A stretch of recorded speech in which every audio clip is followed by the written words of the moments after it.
खबर आपको देंगे। हैदराबाद के मुख्तलिफ इलाकों में तेज हवाओं के साथ मूसलाधार बारिश के बाद सड़कों और गलियों में 2 से 3 फुट तक बारिश का पानी जमा हो गया है।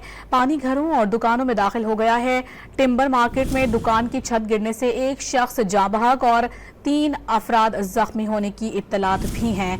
खबर आपको दे रहे हैं हैदराबाद की सूरत हाल से आपको आगाह करें। हैदराबाद के मुख्तलिफ इलाकों में तेज हवाओं के साथ मूसलाधार बारिश के बाद सड़कों और गलियों में 2 से 3 फुट तक बारिश का पानी जमा है, जबकि पानी घरों और दुकानों में भी दाखिल हो गया है।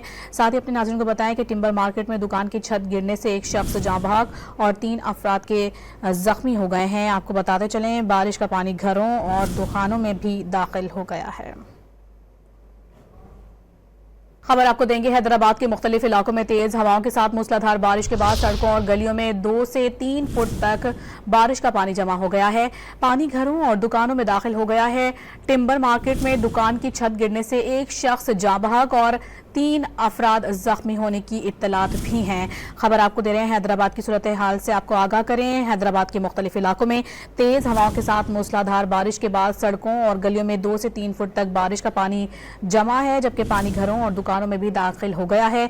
साथ ही अपने नाज़रीन को बताएं कि टिम्बर मार्केट में दुकान की छत गिरने से एक शख्स जाँ बहक और 3 अफराद के जख्मी हो गए हैं। आपको बताते चलें, बारिश का पानी घरों और दुकानों में भी दाखिल हो गया है।